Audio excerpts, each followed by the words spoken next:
In the tradition of Malcolm X, peace be unto you. Good morning. This is a map of the key bottlenecks for maritime shipping. They're numbered from west to east. Number 8 is the Malacca Strait, and it's actually the busiest in the world by volume. But global logistics are falling apart right now because of the collapse in ship transits through the Suez Canal, the Red Sea, and the Strait of Hormuz. As it happens, there are also big problems for the Panama Canal and another looming crisis at number 4 with the Black Sea shipping traffic. We have strong historical data on what happens when one of those checkpoints has a problem and the impact on global trade when the ships have to go around. We do not have any historical data if several of these critical nodes go offline at the same time, and that is where we are. We can lump bottlenecks number 5 and 6 together on that map. The Houthis have again closed much of the ship traffic through the Red Sea and on the Suez. Last Sunday, 11 ships carrying commodities went through, and it is instructive to note where those ships are going. 2 million barrels of crude were allowed to go through to Ningbo, China. Another 1 million barrels of Russian crude are also on their way here. Another very large crude carrier with another 2 million barrels were outbound to Zhoushan. That made 4 Chinese supertankers allowed to pass through. That particular waterway was closed before and recently. This is a J.P. Morgan report that covered what happened the last time. 30% of the global container trade goes through the Red Sea and Suez. And shipping costs for the ships that go that way went up 5 times because then they had to go around Africa. That adds 4,000 miles one way for the ships sailing between key ports here in Asia and in Europe. So going through the Suez takes about 18 days, and going around takes 30 days. Bunker fuel costs are over $800 per ton now. Those are way up because of the closure of Hormuz. So the fuel costs increased by nearly $1 million one way. Charter costs and longer crew times are passed along, eventually to consumers, and those are reflected in the data for container freight rates. So these are cost increases that shippers are seeing right now, and they will stay for as long as the Red Sea is closed. So the war in Iran has blown up shipping routes through the Strait of Hormuz and the Red Sea. And so the timing isn't great for anything to go wrong anywhere else. But Panama isn't getting enough rain to keep the canal traffic at normal levels. And the Panama Canal Authority is cutting the transits through.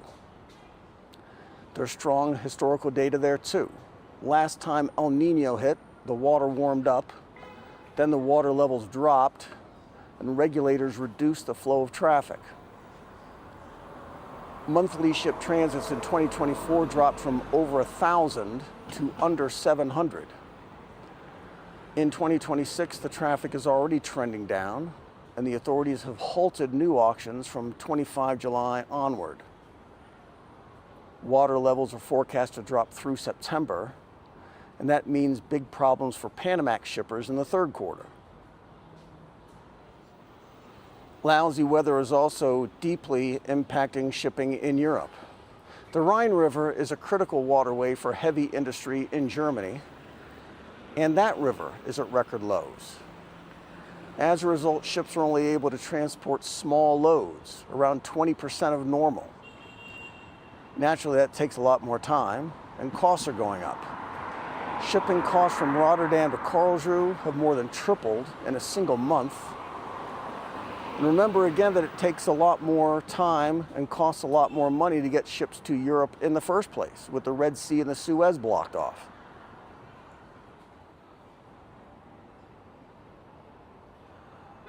We even got bad news from Brazil. The Amazon River is now more critical than ever for the global agricultural trade, and shipping companies expect those channels to get cut off later in the year. Again, as a result of El Nino-related weather patterns. This is the global advisory from Maersk and means that unless Brazil gets a lot more rain fast, capacity restrictions will begin in October and will remain through the end of the year. That impacts almost 40% of soy exports to Europe, with knock-on effects to livestock feed and the European meat and dairy industries. Summing up, the wars in the Persian Gulf have shut down ocean freight going through the Strait of Hormuz, the Red Sea, and the Suez. Shipping through the Panama Canal and down the Rhine River and the Amazon won't be back to normal until heavy rains fall again. Those are problems that are baked into world trade right now. What we don't know yet is the effect of the Russia-Ukraine war on checkpoint number 4. But it doesn't look good. Over 2 million barrels a day of oil is shipped from ports on the Black Sea, through the Turkish Straits and the Bosphorus, to markets in Europe. We know that Ukraine is hitting refineries in Russia, and that Ukraine has lost a third of its export capacity for grain out of the Black Sea. Ukraine is 6% of global wheat exports, 11% for corn. So knocking each down by a third is a big problem for food supplies. Here again, though, there is recent historical data on the impact of food commodity prices, with the price charts going vertical in the early days of that war.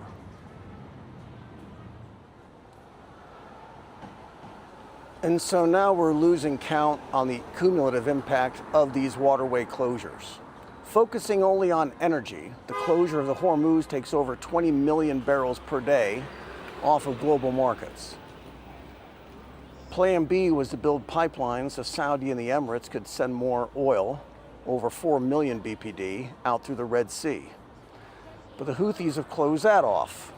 So now we're at 25% of the world's energy supply offline. And now we've got the Black Sea route in trouble, which is another 2% of the world oil trade. This is geography, and it's not complicated. And the economic model for the world is to have backups and go-arounds if there is a single point of failure. There is no economic model to guide policymakers or business executives in the case of cascading multiple failures. But we're going to find out. This is Qinghai. Be good.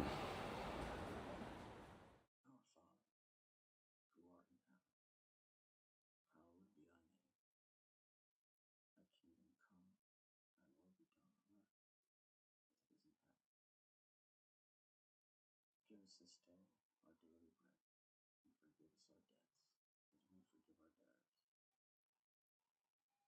Lead us not into temptation,